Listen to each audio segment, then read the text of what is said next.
Chapter 9. Tongue-tied. For a time, neither of the two companions spoke.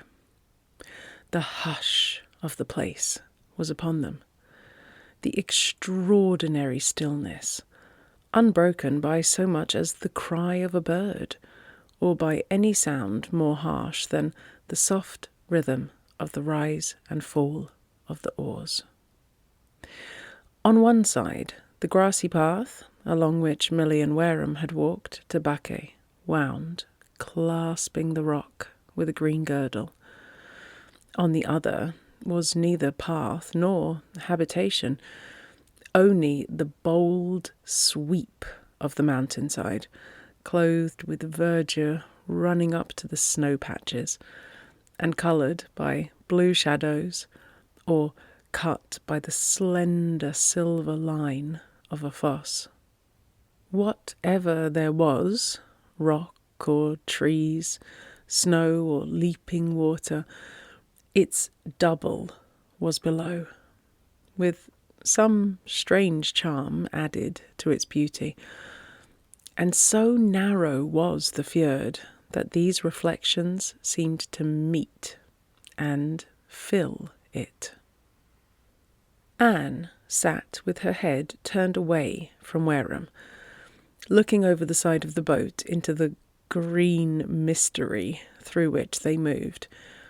He would not speak, fearing to disturb her. But he was able to watch her to his heart's content. He was certain that she had grown younger since coming to Norway.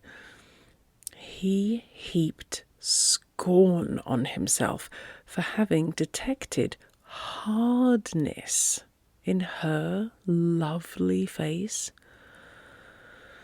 And by what miracle were he and she together?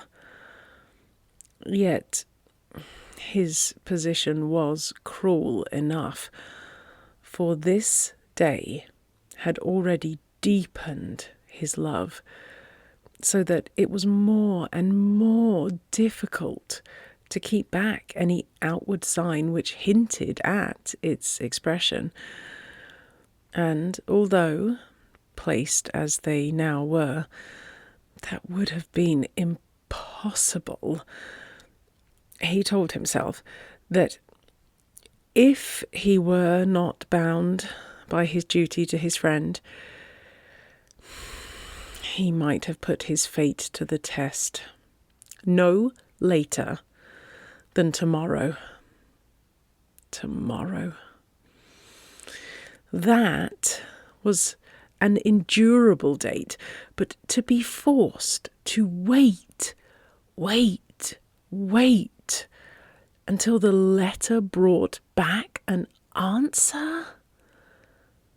The letter which, he began to calculate, Saturday. This was Monday, and there was certainly no boat likely to leave Norway until the middle of the week. His letter was dawdling along, and at such a rate an answer would hardly reach him while he was in the country. And all these weeks to be tongue-tied. Anne turned round at this moment. Apparently she was not thinking of him, and had but changed her position in order to look at the other side of the fjord. But every time her face came before him under a fresh aspect, he was conscious of a sweet surprise. Presently she looked full at him and smiled. "I want to say something, and I can't express it," she said. "I suppose that is incomprehensible to you." It was so like his own case that Wareham dared not venture to say how like. He was forced to treat his own feelings as if they were a packet of explosives, and keep light away from them. Anne went on. I am perplexed with myself. This is so much more beautiful than I conceived. And it is so odd that I should think it beautiful. Why? Why am I? I can't explain. I only know that my friends will tell you that I am insensible to beauty of scenery. Rank heresy. I don't know. It has been dinned into my ears so constantly that I have ended by accepting it. They assure me I have no eye for colour. I could confute them. Oh, once let me feel sure of myself, and I could manage the confuting, said Anne coolly. After today, I shall not go down before them quite so easily. For I believe it is the colour which enchants me. Was ever anything so exquisite as this crater? I am glad you have extracted some compensation for my stupidity, said Wareham, greedy of assurance that she liked to be in the boat with him. She took no notice beyond saying, I still think they behaved rather meanly in deserting us. What are they feeling now, I wonder? As little as possible. Do you imply that they will not be uneasy? Blanche will say that it is Anne all over, and that she may be left to take care of herself. I dare say she is right. Do you like the woman? He asked abruptly. No catechism, Mr. Wareham.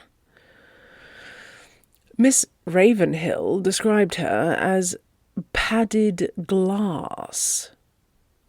Anne meditated and looked amused. That is a clever definition. Whether it is she or not, I should have thought it more likely to come from you. It was all her own. Mrs. Martin seems to me rather forcedly rude than anything else. She has not a bad heart, said Anne. Rudeness is, to her mind, an outward expression of honesty, but one which she does not appreciate in other people. It is astonishing what a different aspect our own virtues wear, transplanted. If she is kind, began Wareham. I do not say she is always kind. She can hurt. She will not be kind about me today. A thorn pricked Wareham. He said hastily, She will know it was not your fault. She will try to keep me from knowing it. You may be sure. It will be long before I hear the last of it, from her or from others. From others? Anne looked straight in his face. Mr. Wareham, I imagined you to be a man of the world. If you are, you must know as well as I that people will chatter. The world is not always absurd, he retorted with heat. When was it not a gossip? Now, I will ask a question which I have avoided before. When shall we get to Balholm? About 2 or 3 in the morning. And you flatter yourself? That will not give a handle for talk.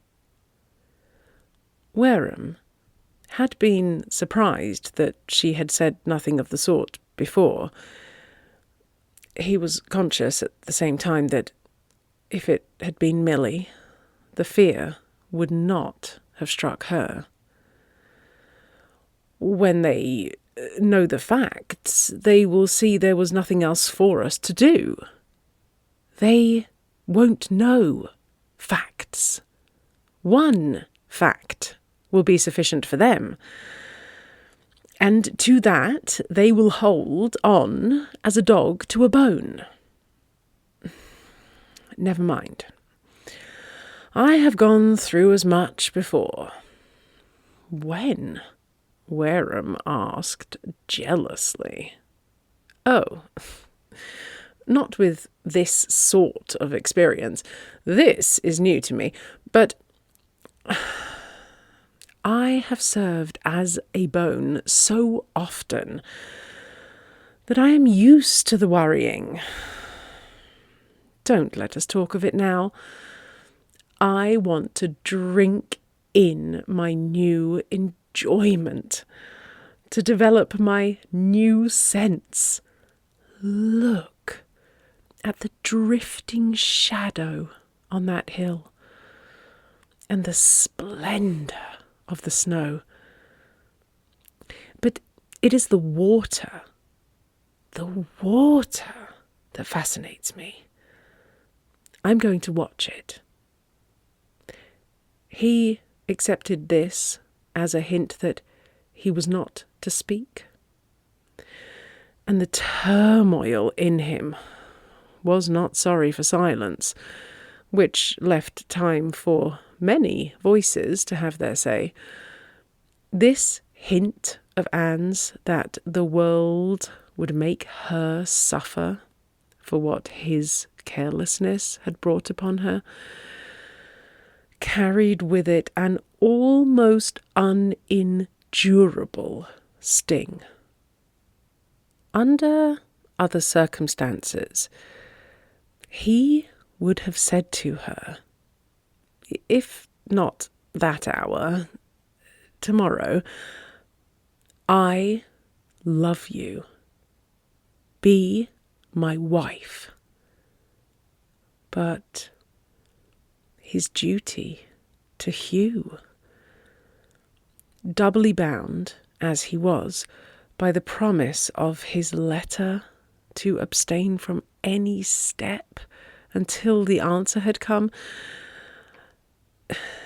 could he fling it to the winds and forswear himself? The letter to which he looked for deliverance was but tightening his bonds. He was swayed this way and that, now swung low by such fretting thoughts, now conscious of mounting to heights of bliss in the warm, fresh air, with the mountains and the water around, and Anne sitting close to, touching him. She said, presently, "We are the only thinking creatures in sight, and the world looks very big. Does it make you feel small or great? It dwarfs one, doesn't it? It seems to me as if I had seen it all before. And I have been trying to think where.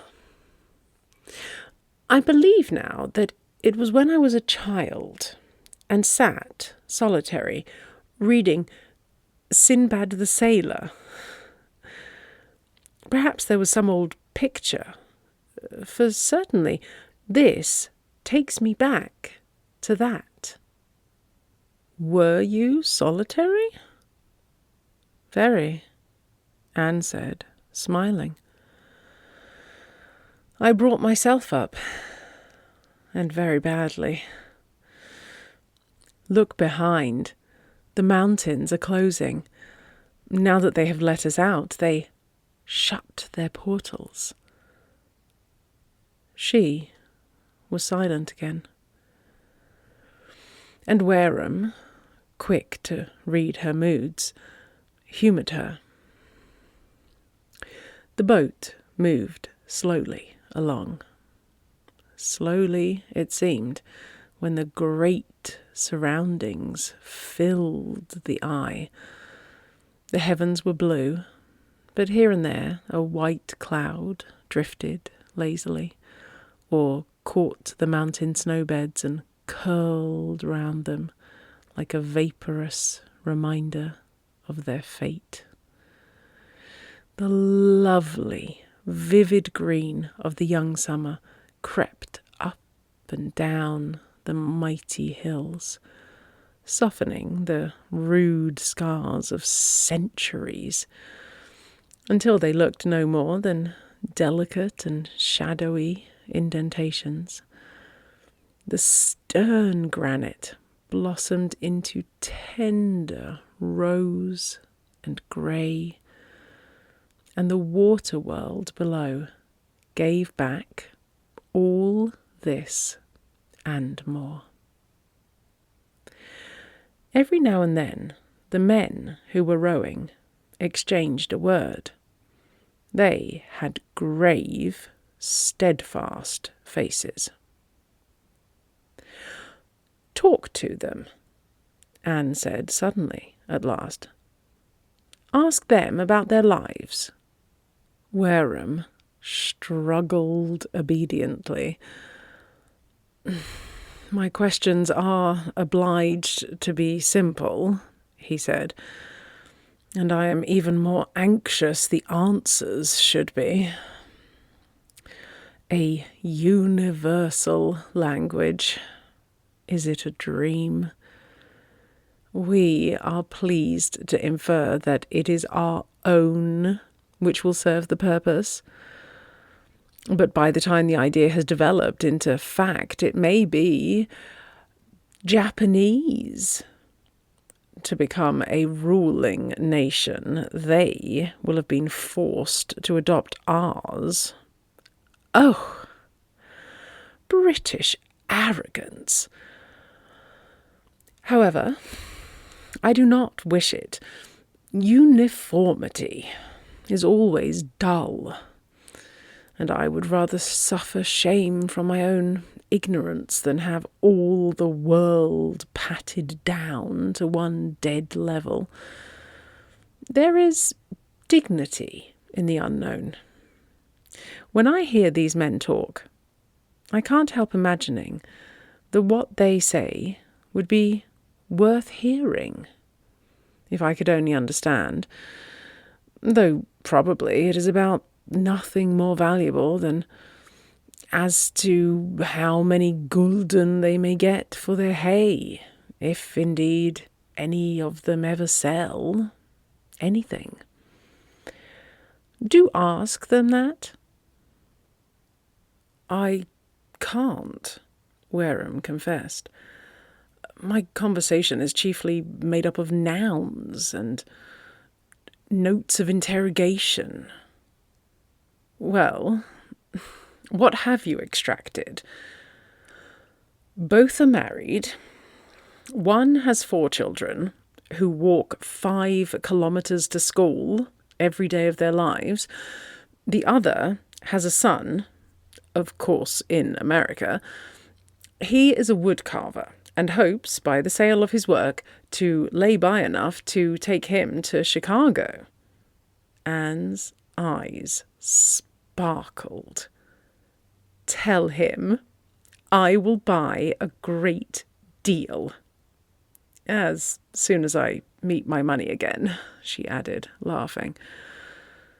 Am I not to be allowed to assist? I have nothing to do with your purchases, Anne said quietly. I dare say you want something for your friends at home. Have you a great many? Wareham blurted out, I have no greater friend than Hugh Forbes. Why he said it, he could not tell. He had been forcing himself ever since they started to keep Hugh's image in mind, and his name leapt suddenly to his lips. Anne did not look discomposed. He is a very good fellow, she said, after a momentary hesitation. Yet you would not marry him. It has puzzled you? It puzzled no one else. Blanche Martin will tell you she knew how it must be from the first. Why? Asked Wareham, leaning forward with his arms on his knees and staring at the bottom of the boat. You should ask her, not me. The accused is not bound to criminate herself. The accused? Good heavens! Do you suppose... He began passionately.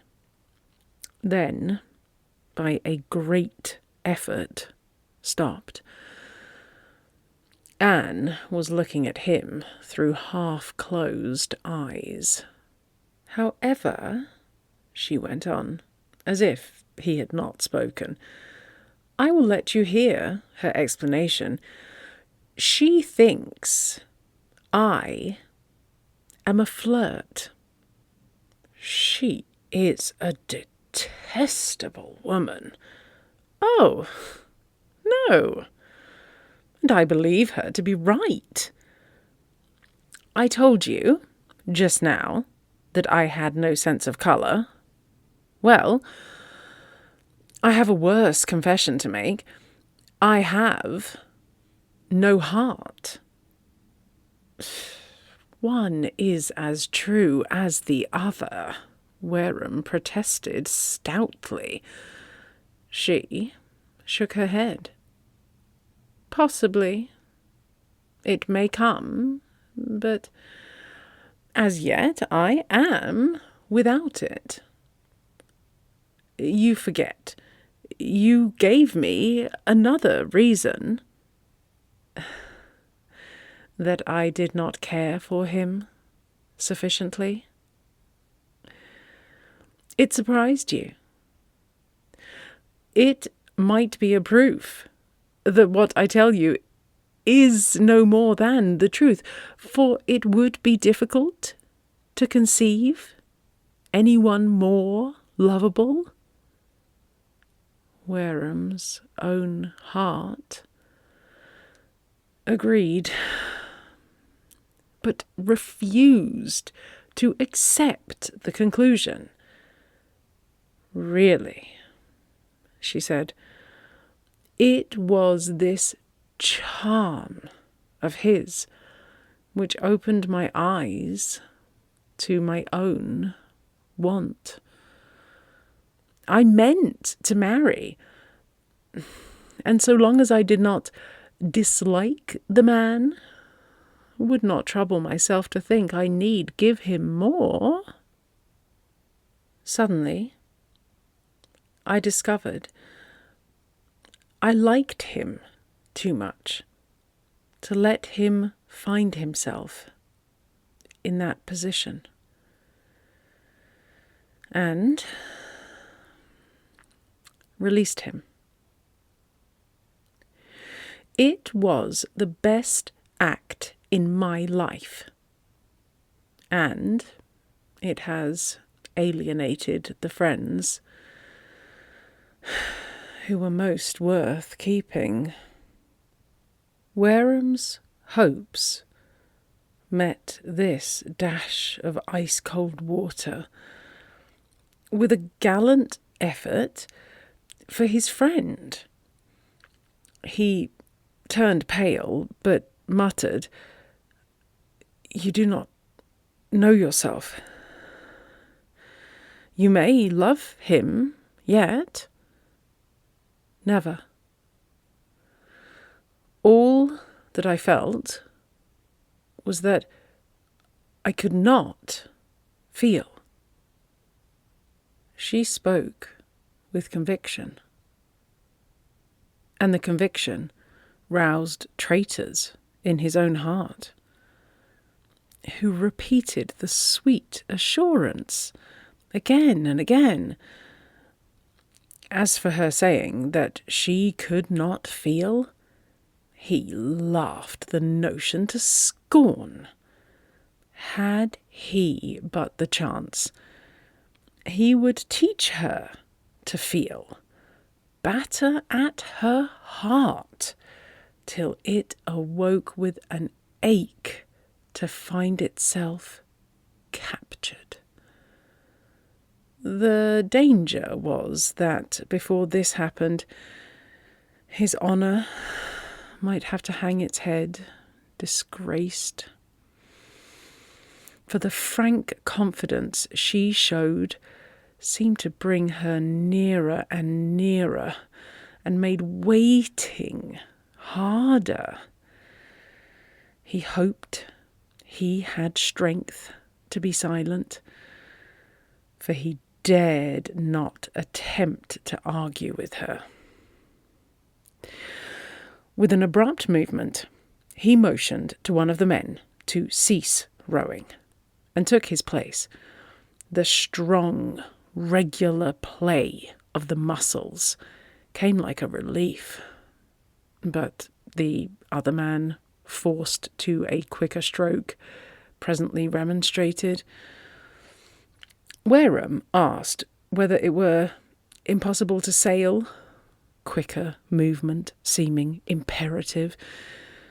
He knew what the answer must be when he put the question, for not a breath of wind stirred the glass of the fjord. After he had rowed for one man some time, he relieved the other.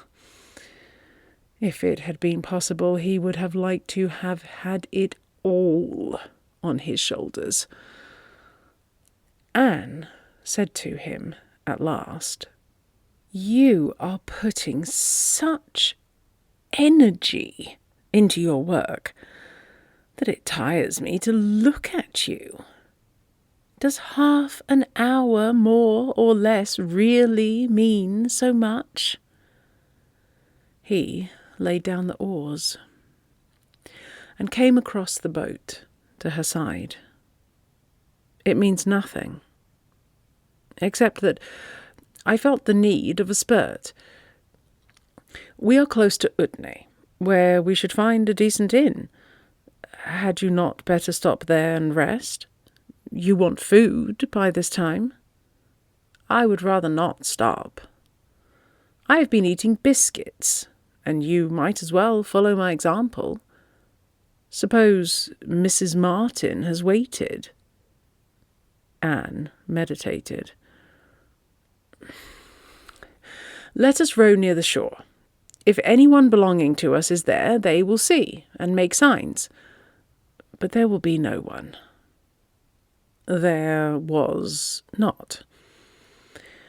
Wareham would gladly have hailed Mrs. Martin, yet was conscious of a throb of delight when the pretty little village lay behind them. They were, by this time, in more open water, and the depression, which had fastened on him, fled away. "What are your commands about your picnic?" he asked, smiling. "Find out from the men if there is any place where we can land and boil some water." This took some time, and a little guessing. Finally, "I believe they say there is an island," said Wareham. "I am sure there is. We should reach it in an hour." He spent the hour in blissful dreams, which, having been once rooted, now trooped merrily back. Anne was generally silent, but when she spoke it was with the same friendly ease she had shown throughout the day, and she made no complaints of fatigue. Indeed, he classed her as a heroine when he reflected that she had uttered nothing in the shape of a grumble. Would not most women have indulged in something of the sort? Wareham liked to believe that they would, and exalted her accordingly for her forbearance. It was evening by the hours, and they were well in the Sogne fjord, when Anne pointed out the island towards which the boat was directed. "Do you see?" "I see a rock." "And what else would you have in mid-water? If we can but find something to burn." "I believe there is a hut," said Wareham, curving his hands into a telescope. "A solitary. Only this was wanted." Anne's face was radiant. "He may drive us away." "A man? Oh, no." She laughed serenely. Her confidence proved well-founded, for the Sogne fisherman, who leaped down the rocks to give the boat a helping hand, gave them a grave welcome. He was a wild figure, with his scarlet jacket, brown breeches, and light hair under a broad hat. Anne looked at him appreciatively. "I could not have dressed him better myself for the piece," she said. "How odious I am to say so. It is one of the snares of over-civilization that, instead of the theatre suggesting nature, nature suggests the theatre. This is all so natural that I feel we ought to be applauding." She was stiff with sitting. Wareham gave her his hand to help her from the boat, and the light touch of her fingers thrilled him. The island was no more than a rock, with scant herbage. A few goats and a dog shared it with the man. A boat was drawn up at one shelving point, and a low hut was formed of pieces of rock and roofed with waving grass. There was no chimney. A hole in the roof sufficed for the smoke to pass through. Anne was as excited as a child. She unpacked her tinne and spread their meal on a rock. Wareham had to act as interpreter and ask that a peat or two might be set ablaze to provide them with hot water. The man's goodwill did not reach the point of making him hurry, but he watched Anne's quick, deft movements with amusement. When all was ready, they sat down together. Anne had brought a little teapot and 2 cups, Wareham a bottle of wine, which the men drank out of a rough mug. He could not give up the pleasure of letting Anne pour out tea for himself. It was a very frugal meal, added to, though it was, by dried fish, and when it was finished, she dispensed tobacco to the 3 men.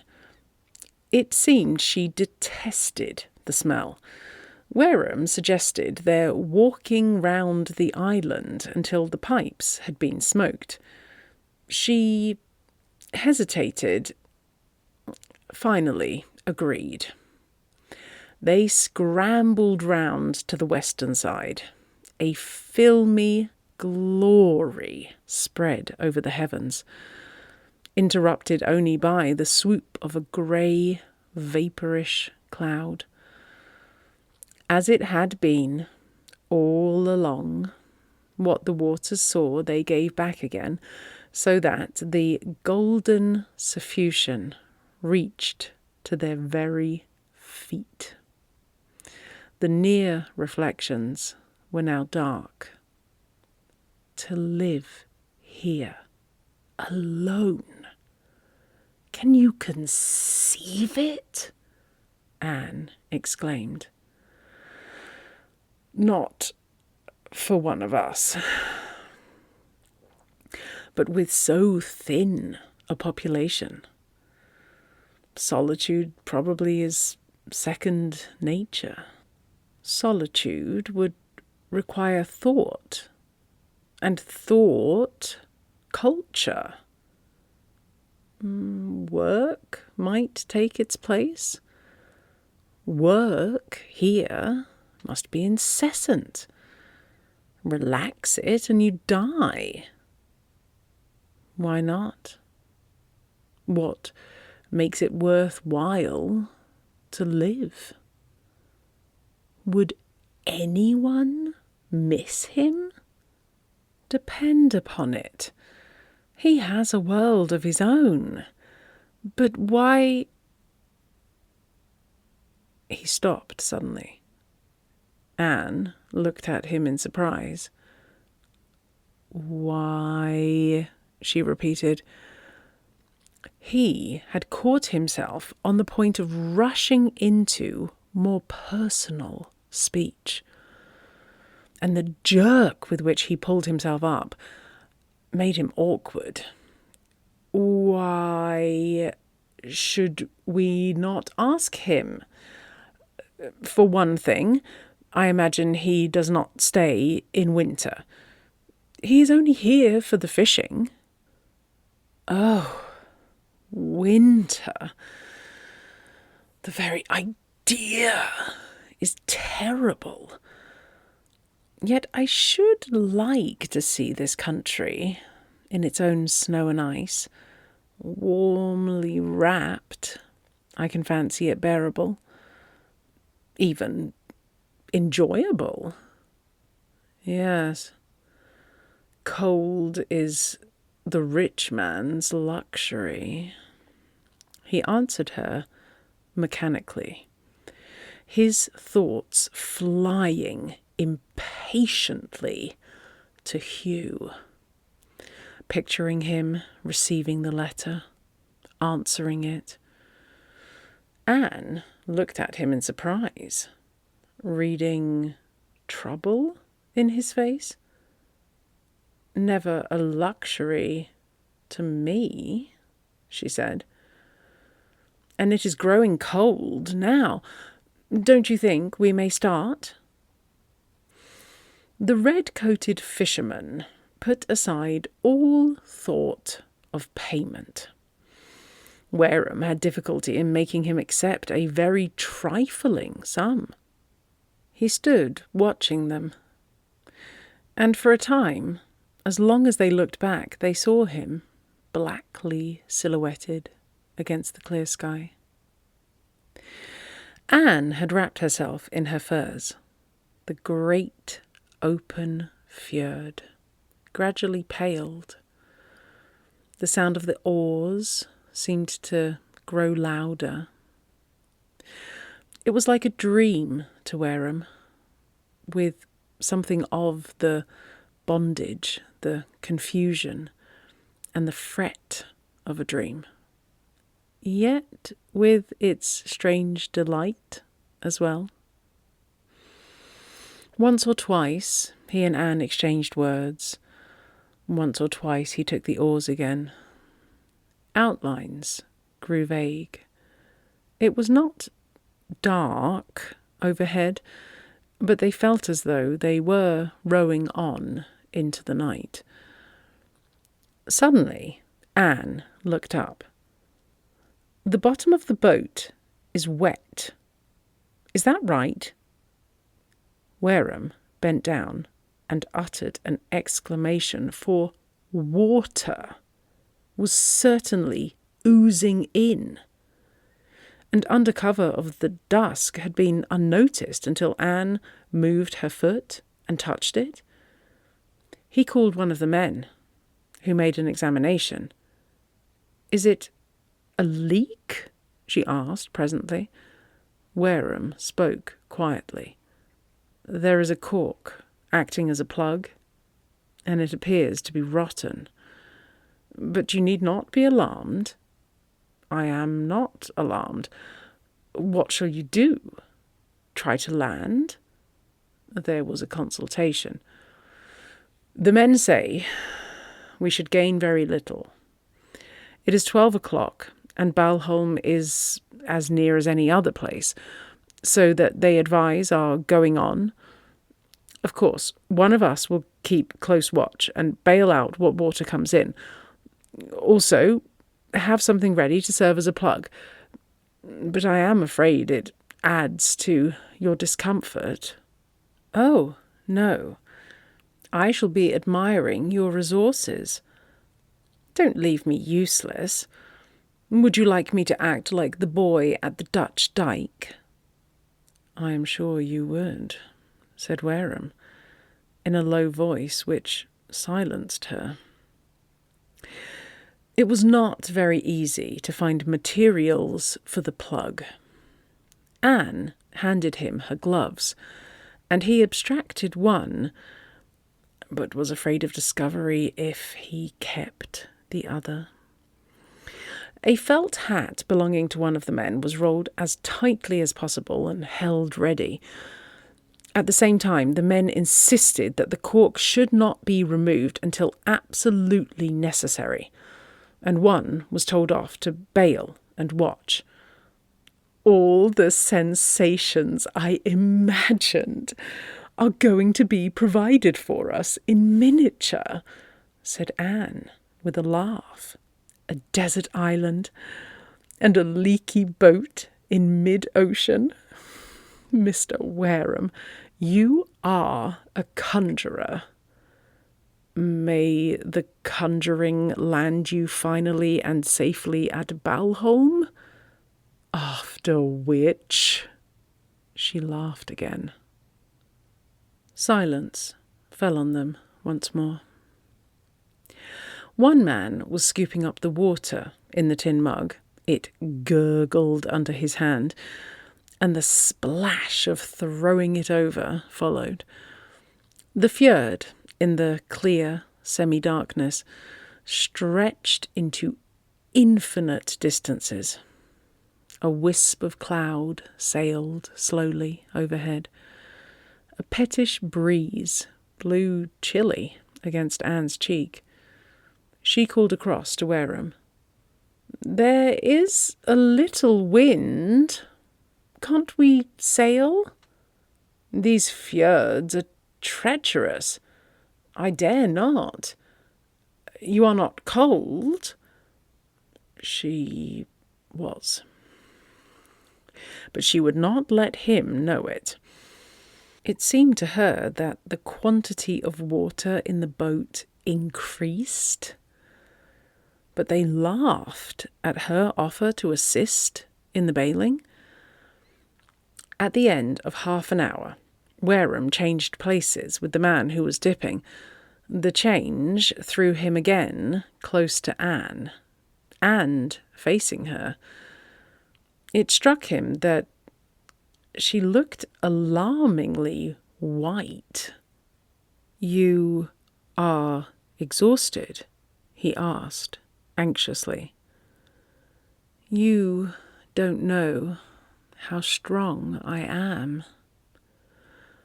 I can't get them to quicken stroke. They are steady, but slow. Patience. Patience."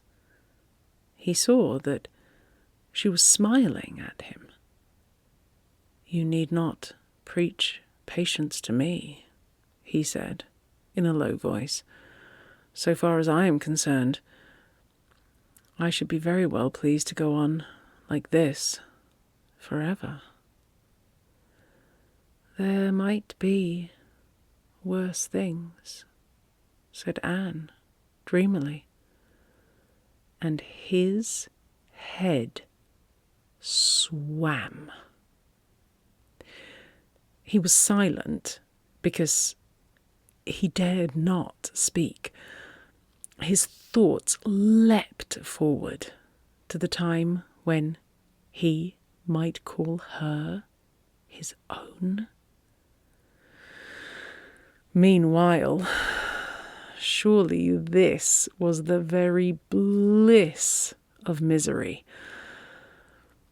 It was she who spoke next. "It is lighter," she said. "I verily believe the day is breaking." Wareham consulted his watch. "Yes, and in an hour we reach Balholm." "Cork and all?" "I think so." "Tell me, have we been in danger?" "Not since you found it out. And we have had something ready. If it had suddenly given way, matters might have been different, but as it is, we have nothing to fear beyond the discomfort of a wet boat. And I suppose there will be someone about. Mr. Gray calls this the land of the always up." "I suppose so." "At any rate, we will get them up at Quicknice. Perhaps Mrs. Martin will have thought of you sufficiently to order a room to be kept for you. You ought to see Balholm now. There is too much mist." Gradually, this light mist melted. Light laughed out. A wind swept the mountains and left them clear. Everything was bathed in silvery radiance.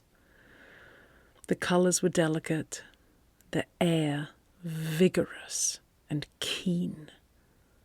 Anne shivered. "It is like one's lost youth," she said. Her lost youth. Wareham lifted a look of reproach, but circumstances had come to the aid of his faltering resolution, since scooping water from the bottom of a boat is fatal to the sentimental view. Anne, at last, began to laugh at him.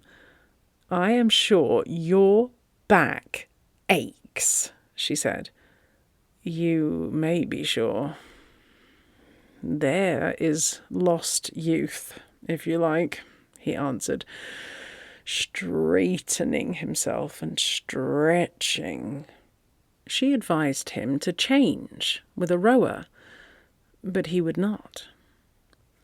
It was something to be near her, though he suffered for it twice over.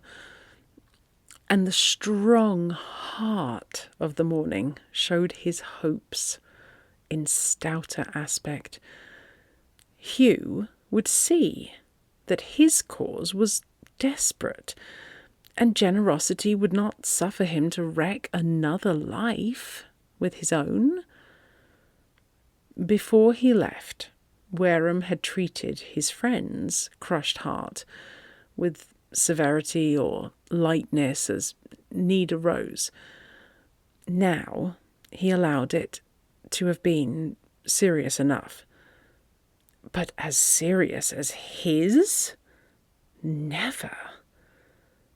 Nevertheless, he could not indulge undisturbed in the wild dreams of happiness which flitted through his head, for with them Hugh's face intruded itself, and the letter. They were near the landing place at Balholm, and fronted by the mountain with the strange cleft in its snowy summit.